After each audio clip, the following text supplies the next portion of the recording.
अच्छा, ऐसे मालूम होता है जैसे चेस बोर्ड पे सारी चालें पाकिस्तान ही चल रहा है, वो तारीफें हो डोनाल्ड ट्रंप की तरफ से या उनकी इंतजामिया की तरफ से पाकिस्तान के किरदार की तारीफ, ग्रेट कहना और इस तरह से लीडरशिप की तारीफ करना, जैसे भारत को दानिस्ता तौर पर चिढ़ाया जा रहा है। जबकि दूसरी तरफ हम देख रहे हैं कि भारत अपनी स्ट्रेटेजिक वैल्यू को संभालने के लिए कोई भी ऑप्शन कामयाबी से इस्तेमाल नहीं कर पा रहा, डेलीगेशन भेजने के अलावा। ऐसा क्यों है? देखिए ना, वो जहां जाते हैं दो तीन बातें लोग पूछते हैं। एक तो ये कहते हैं जी एविडेंस क्या है। पहली बात तो एविडेंस तो इनके पास है कोई नहीं। दूसरी बात वो ये कहते हैं कि आपने एक टेररिज्म को एक ऐसा स्ट्रेटेजिक इशू बना दिया है जिसके साथ we can go into nuclear war. तो ये तो बिल्कुल उनको एक्सेप्टेबल नहीं। और तीसरी चीज ये है कि आपने एक ऐसा न्यू नॉर्मल बनाया है जो कि will eventually lead to higher escalation. तो दुनिया ये बिल्कुल इससे इत्तेफाक नहीं करती।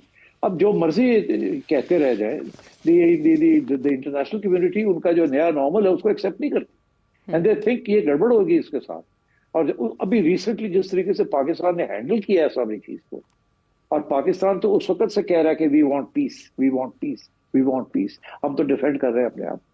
तो आई थिंक पाकिस्तान का जो बयानिया है इज वेरी वेरी सॉलिड, और इंडिया का जो बयानिया है इज लूजिंग बयानिया।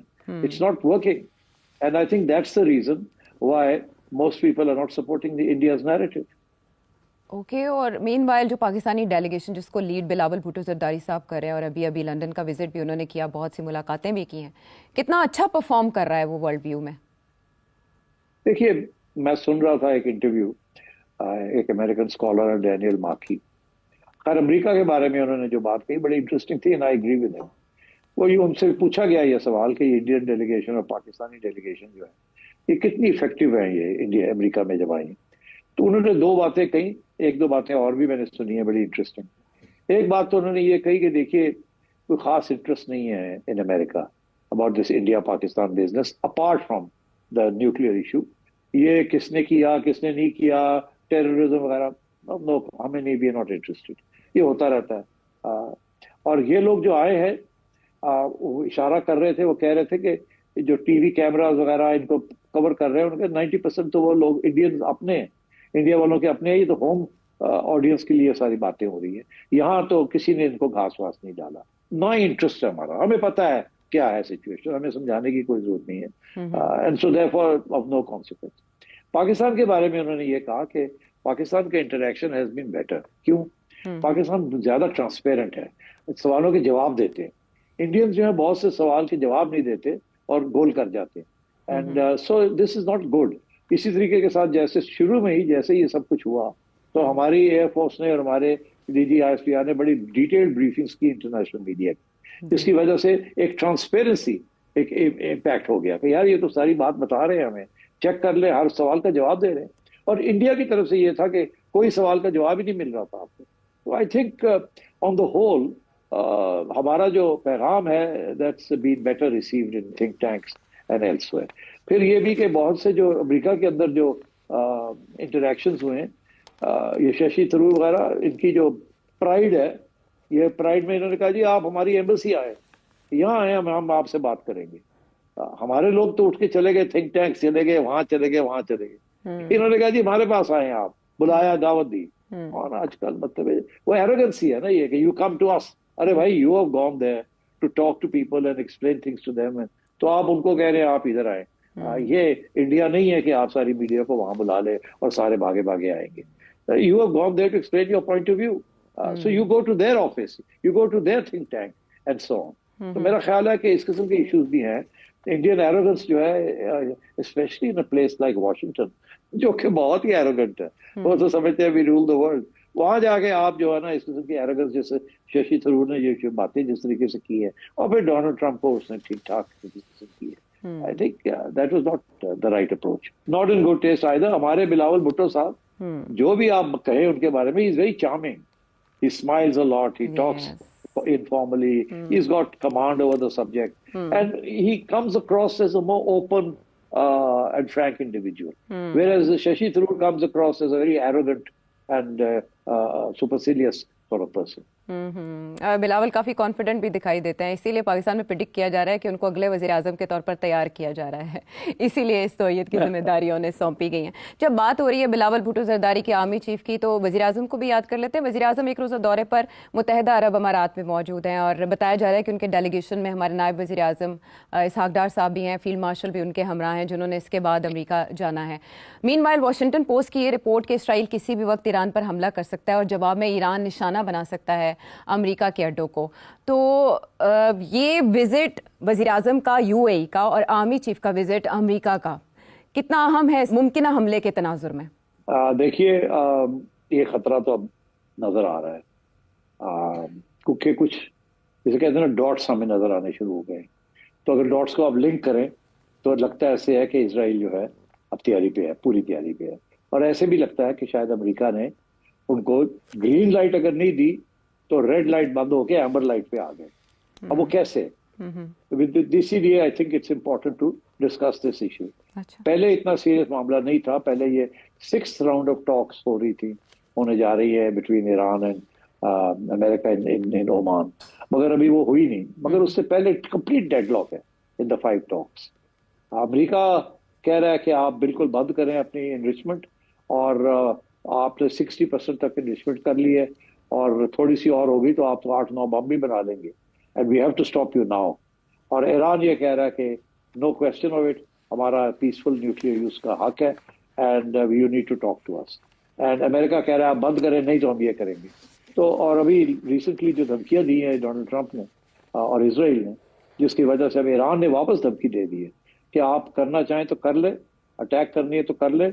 2 बातें, एक तो हम अपना न्यूक्लियर प्रोग्राम जो है, स्पेशली जो एनरिचमेंट प्रोग्राम है, जो सेंट्रीफ्यूजेस जो हैं, उनको उठा के ऐसी जगह पे ले जाएंगे जहां आप पहुंच भी नहीं सकेंगे। It will be underground and far away from your, you will not be able to see it. हम करेंगे ये। दूसरा ये कि then if you do this we will attack American military bases in the Middle East, और हम करेंगे and we are ready to do that. तो मतलब है कि आप बिल्कुल ये वो एज तक पहुंच रहा है सारा कुछ। देखिए, दूसरा जो डॉट है वो बड़ा इंपॉर्टेंट है, वो ये है कि इंटरनेशनल एटॉमिक एनर्जी कमीशन जो है, जो कि वॉचडॉग है न्यूक्लियर सारी चीजों की, उनकी तरफ से एक बयान आ गया है। वो कहते हैं कि एक वोट लिया हमने, उनके 35 मेंबर्स हैं, वो कहते हैं हमने एक वोट लिया जिसमें से 19 जो थे दे वोटेड कि आप डिक्लेयर करें कि ईरान ने वायलेट किया है वो जो 2015 में जो ट्रीटी हुई थी, डील हुई थी, उसके जो शिक थे उसको वायलेट किया है, जो कि डोनाल्ड ट्रंप ने वैसे भी उसको सस्पेंड कर दिया था। पर वो कह रहे हैं कि बहुत सी वायलेशंस हो रही हैं ईरान की तरफ से, और किसी न किसी स्टेज पे ये शायद यूएन इस चीज को ले जाए। दिस इज वेरी सिग्निफिकेंट कि उन्होंने एटॉमिक एनर्जी कमीशन वालों ने कह दिया कि ईरान जो है हमें इंस्पेक्शन ठीक नहीं करने दे रहा, और हमारा ख्याल है कि they are making going ahead with enrichment. तो ये दूसरा, पहली दफा ये इस किस्म का सख्त बयान आया है। ऐसा सख्त बयान पहले नहीं आया। और वो कह रहे हैं कि जो पिछले 20 साल में जो ईरान ने वादे किए थे वो उन्होंने तोड़ दिए। ये पहली दफा ऐसी बात कर रहे हैं। दिस इज वेरी सिग्निफिकेंट कि एक इंटरनेशनल एजेंसी जो है वो भी अब तैयार हो गई है टू कंडेम ईरान। अच्छा, तीसरी चीज बड़ी इंटरेस्टिंग है कि अमेरिका ने अपने जो एम्बेसीज हैं इन द मिडिल ईस्ट, खसूसन इराक वगैरह में, उनको वहां से इवैक्यूएशन शुरू कर दी है। अपने मिडिल लेवल पर्सनल की इवैक्यूएशन शुरू कर दी है। इसका मतलब है वो ये समझ रहे हैं कि या तो ये सिग्नल है कि वी आर वेरी सीरियस, या ये है जेन्युइनली थिंक कि अब इसराइल को हमने सपोर्ट करना है, Israel can go and knock out Iran nuclear program. Knockout तो शायद मुश्किल हो जाएगा, but at least push it back, damage करें, थोड़ा बहुत डिस्ट्रॉय करें, उनसे फिर से रीबिल्ड करना पड़े, तो एक सेटबैक तो ईरान को होगी। तो इस किस्म की चीज है। मैं समझता हूँ कि ईरान ने अपनी इनरिचमेंट जो है वो खत्म नहीं करनी, और इसराइल जो है वो समझता है कि it has to be stop now. Another year or so Iran will have nuclear weapons. तो आई थिंक टाइम ये बड़ा क्रिटिकल आ गया है। या तो ये टॉक्स अगली 6th राउंड जो है वो कामयाब हो, they come to some understanding, but अगर वो नहीं होगा तो मैं समझता हूँ कि Israel will launch an attack on Iran's nuclear facilities. It will be a limited attack, उसमें American weapons and especially busting bombs will be used, and Israel will fly over certain Middle Eastern countries because वो उसके जहाज वहाँ वैसे नहीं पहुंच सकते। So they'll need to be refueled, and they'll have to fly over certain Middle Eastern countries to get to the nuclear sites of Iran. तो मैं समझता हूँ कि कॉन्फ्लिक्ट जो है इस वक्त बिल्कुल एज पे आई हुई है. So this is why possibly our people have stopped over in Dubai to get an idea कि भाई what are Middle Eastern countries like UAE and Saudi Arabia thinking. क्योंकि after all अगर ऐसी कोई चीज होती है तो ये जो मुल्क है सऊदी अरेबिया हो गया, जॉर्डन हो गया, यूएई हो गया एंड कंट्रीज लाइक दैट, इनके ऊपर इस पे प्रेशर तो आएगा ना. एंड पाकिस्तान की तो अलायंस है इनके साथ. So Pakistan also has to formulate a policy और क्या करना और क्या नहीं करना. और याद रहे कि अभी हाल ही में पहलगाम के ऊपर ईरान ने पाकिस्तान को सपोर्ट किया था.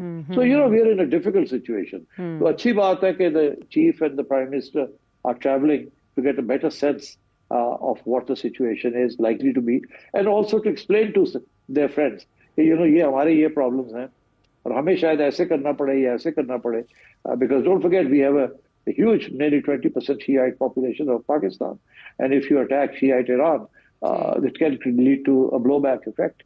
So we are very sensitively placed. तो ये सारी issues जो है I think they'll want to discuss these as they go along. और ये अच्छा है कि आर्मी चीफ जो है he's going to spend some time in America talking to the American generals. So I think it's a good opportunity to exchange views.